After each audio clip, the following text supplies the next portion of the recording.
Hello everyone, and welcome back to the channel.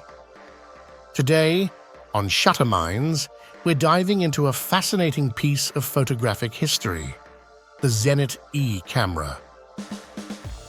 Made in the Soviet Union from the 1960s right into the 1980s, the Zenit E offers a unique glimpse into the past, showcasing the rugged charm and basic technology of that era. Whether you're a vintage camera enthusiast or someone looking to explore 35mm film photography without breaking the bank, the Zenit E has something to offer. Build and design. First, let's talk about the build and design of the Zenit E. This camera was mass-produced, with millions of units made over its production run. It's common and easy to find, often for very little money. The body is made from die-cast aluminum, giving it a solid and fairly heavy feel.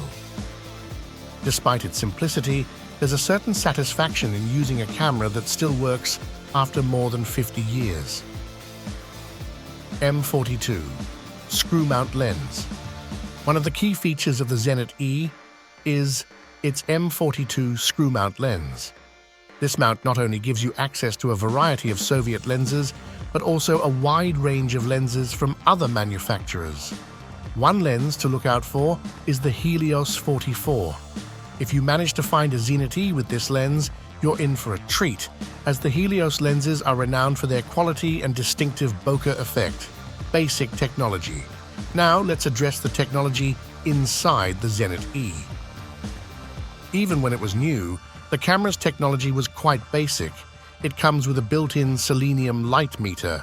However, don't be surprised if it doesn't work anymore, as these meters often fail over time. But don't worry, you can still use an external light meter or rely on the Sunny 16 rule to effectively use the camera. Handling and controls. When it comes to handling, the Zenit E is not the most refined. The controls can feel clunky and not very smooth. The shutter speeds available are limited, and the shutter mechanism itself is a known weak point. If you're buying one, make sure to check that the shutter works properly and that the controls move freely. Due to the camera's affordability, they are unlikely to have been serviced. Sadly, if they develop a fault, the cost of repair will often exceed the camera's value. Affordability and accessibility. Despite its shortcomings, the Zenit E still does the job it was intended for. It provides a cheap entry route into 35mm film photography. In its heyday, it was much cheaper than SLR cameras from main German or Japanese manufacturers, making photography accessible to many people. This democratization of photography is one of the Zenit E's enduring legacies, folklore and charm. Another charming aspect of the Zenit E is the jokes and folklore that have sprung up around it. For instance, it's a common joke that these cameras were lubricated with Soviet tank grease. While this might be an exaggeration, it speaks to the camera's rugged utilitarian nature. Viewfinder and frame counter. One of the quirks you'll notice with the Zenit E is the viewfinder. It isn't great. The image can be dim and difficult to focus. Additionally, the frame counter is not fully automatic and can be frustrating to use. But these are minor inconveniences when weighed against the overall experience of using such a classic piece of equipment. Serial number and dating. An interesting aspect of Zenit cameras is that their serial numbers can tell you the year of manufacture. The first two digits of the serial number usually indicate the year the camera was made. For example, if the serial number starts with 72, it means the camera was manufactured in 1972. This method of dating makes it easy to pinpoint the exact year of production and adds a layer of historical context to your camera. Modern appeal. Despite its age and technological limitations, the Zenit E continues to attract modern photographers for several reasons.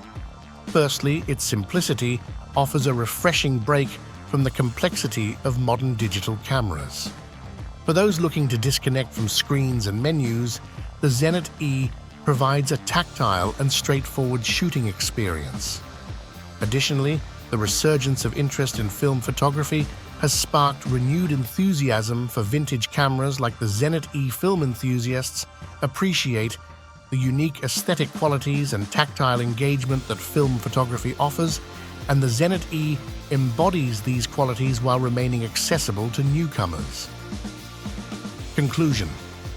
In summary, the Zenit E is a robust, historically significant camera that's perfect for those wanting to dip their toes into the world of 35mm film photography. It's affordable, readily available, and offers a tangible connection to the past. Whether you're drawn to its history, its simplicity, or its rugged charm, the Zenit E is a camera that deserves a place in your collection. So, if you come across one, don't hesitate to give it a try. Thank you for joining us on this exploration of the Zenit E. If you enjoyed this video, please subscribe, share, and leave a comment below. Your support helps us continue to create content and share our passion for photography with the world. Until next time, happy shooting from all of us at Shutter Minds.